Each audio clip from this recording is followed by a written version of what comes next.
Assalamualaikum warahmatullahi wabarakatuh. Hamdan syukronillah amma ba'd. Sahabat manusia plural yang saya hormati dan saya banggakan, Jimli Asyidiki sedang menjadi sorotan banyak orang. Tadi siang Anwar Usman disidang persoalan kode etik, dan beliau baru beberapa menit yang lalu diwawancarai. Hasilnya mencengangkan. Kalau saya melihat, meneliti ucapan Jimli Asyidiki, Anwar Usman bakal dinyatakan bersalah melanggar kode etik, karena beliau jelas mengatakan banyak sekali permasalahan. Dan kalau seperti ini caranya, berarti Gibran bakal batal secara administrasi, tidak bisa mencalonkan sebagai cawapres Prabowo Subianto. Coba kita dengarkan sama-sama nih ya keterangan Jimli Asyidiki. Keputusan dan prosedur persidangan dan registrasi yang berkenaan dengan cara bekerja dalam mengambil keputusan. Intinya banyak sekali masalah yang kami temukan, ya. Jadi dari 3 hakim ini saja muntahan masalahnya ternyata banyak sekali. Jadi kami mengucapkan terima kasih pada masing-masing hakim. Kan nanti meskipun semua hakim ini terlapor, tapi kan tingkat tuduhan pelanggarannya beda-beda. Nah, nanti biar kami memeriksanya, harapannya tidak lain supaya kepercayaan publik bisa kembali. Ya, putusan kami nanti diharapkan jadi solusi kalau bisa, gitu ya. Banyak sekali masalahnya. Masalahnya kan sudah disidang tadi, nggak ikut. Terkait dengan mekanisme dalam memutuskan keputusan. Ya, jadi tadi kan disidang kan ada satu masalah hubungan kekerabatan, ya, di mana hakim diharuskan mundur dari perkara itu tidak mundur. Itu kan banyak tadi, hampir semua pelapor itu mempersoalkan itu. Yang kedua, soal hakim berbicara di depan publik, ya, mengenai isu yang sedang ditangani atau mengenai hal-hal yang diduga berkaitan dengan substansi perkara, nah, gitu loh, ya kan? Padahal patut diduga bahwa ini ada kaitan, paling tidak dalam persepsi publik. Nah, ini yang kedua, kan, yang dipersoalkan orang sebagai masalah kode etik. Yang ketiga, itu ada hakim yang saking kesel, ya kan, mengungkapkan kemarahannya ke publik. Lah, ini kan masalah internal hakim, kok diumbar keluar. Nah, ini masalah juga. Nah, lalu ada lagi hakim yang menulis dissenting opinion, tapi bukan substansi ide yang dituliskan, tapi ya ekspresi kemarahan. Nah, ini kan jadi masalah juga. Nah, itu sudah berapa tuh? 4. Yang kelima, soal prosedur registrasi, kok ada yang loncat-loncat. Nah, itu dipersoalkan, ya kan? Prosedur misalnya ada perubahan, ditarik kembali perkaranya, kemudian dimasukin lagi hari Sabtu, nah, gitu loh. Jadi ini yang teknis-teknis begitu. Tapi ini kan ada kaitan dengan motif etika, motif kepemimpinan, motif good governance. Nah, ada lagi yang mempersoalkan, kok MK ini lambat sekali dibentuk. Nah, ini misalnya Ziko tadi, ya kan? Dulu sudah ada Dewan Etik, sudah tidak ada lagi setelah undang-undang baru. Lalu dia menyampaikan laporan, harusnya ditindaklanjuti oleh MK, tapi dia bayarin berbulan-bulan, ya kan? Nah, itu juga persoalkan juga sebagai masalah kode etik. Jadi sudah 6. Nah, ada lagi, apalagi tadi satu lagi. Jadi semua itu tercermin dalam isi laporan.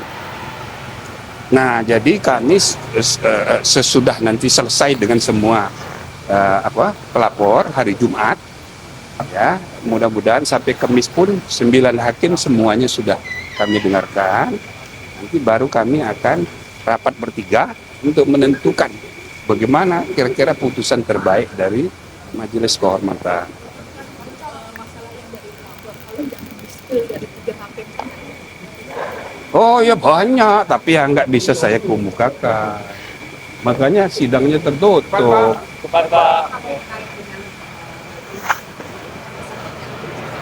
Ya, loh kalau apa opsi itu maksudnya? Opsi itu apa? Oh ini nggak sabar dia mau cepet-cepet putusan. Kalau di PMK itu kan jelas sanksi itu 3 macam: teguran, peringatan, pemberhentian. Nah, pemberhentian itu kalau eksplisit disebut pemberhentian dengan tidak hormat. Tapi kan ada juga pemberhentian dengan hormat. Ada juga pemberhentian bukan sebagai anggota tapi sebagai ketua, misalnya begitu. Peringatan ada yang ya tidak diuraikan, tapi kan variasinya bisa banyak. Peringatan biasa, bisa juga peringatan keras, bisa juga peringatan sangat keras, bisa aja. Jadi itu tidak ditentukan di dalam PMK, tapi variasinya mungkin itu. Nah yang paling ringan itu teguran, ya kan, lisan, teguran tertulis. Misal nih, teguran disampaikan secara lisan bersamaan dengan penyampaian putusan. Jadi nggak perlu lagi surat khusus. Tapi bisa juga teguran dengan surat khusus. Surat khusus memberi teguran tapi dilampiri putusan. Jadi walhasil ya ada 3 itu, tapi variasinya bisa banyak. Jadi teguran, peringatan, pemberhentian. Variasinya tunggu aja nanti.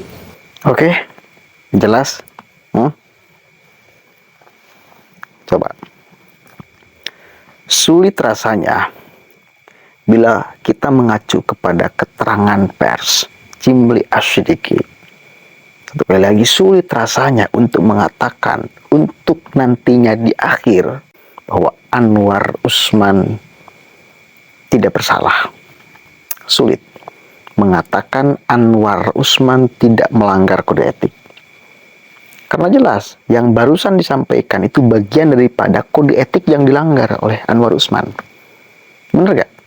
Kan itu.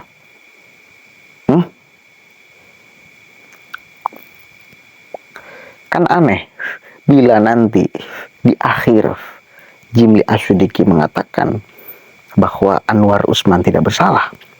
Sementara jelas di barusan dia ngomong bahwa banyak sekali permasalahan, banyak sekali pelanggaran. Udah jelas loh barusan. Jelas banget kan? Permasalahan-permasalahannya. Hakim MK mesti mundur bila yang bersangkutan urusan keluarga. Faktanya Anwar Usman tidak mundur. Pelanggaran nggak itu? Jelas kan pelanggaran.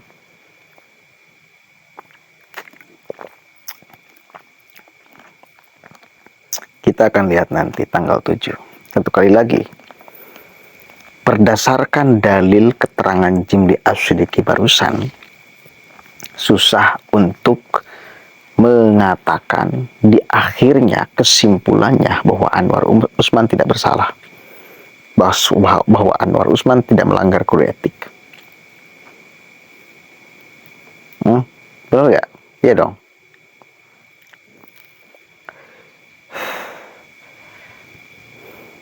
Jadi gini loh, saya pribadi bukan tidak suka Gibran, tapi kalau kita mau meraba hati nurani, saya meraba hati nurani saya secara pribadi. Nantilah, tunggu dulu, belum saatnya. Apalagi kemudian memaksakan aturan yang mestinya apa menjadi gimana gitu loh. Akhirnya membuat keributan. Kan itu. Itu buruk loh.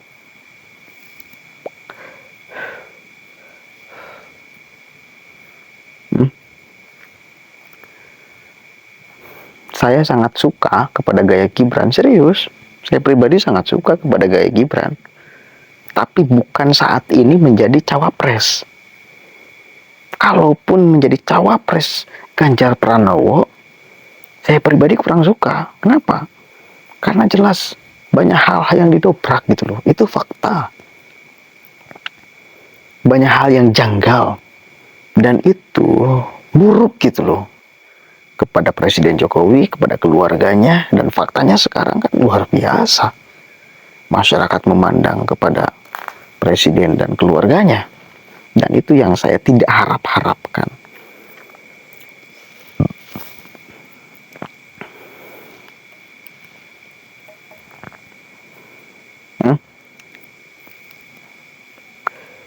Itu pendapat saya. Jadi bukan tidak suka ya. Awas catat ini. Beda hal. Saya suka. Sampai detik ini masih suka. Tapi kalau menjadi cawapres, saya tidak akan pilih. Itu ya. Mudah-mudahan dapat dipahami dengan kepala dingin. Assalamualaikum warahmatullahi wabarakatuh.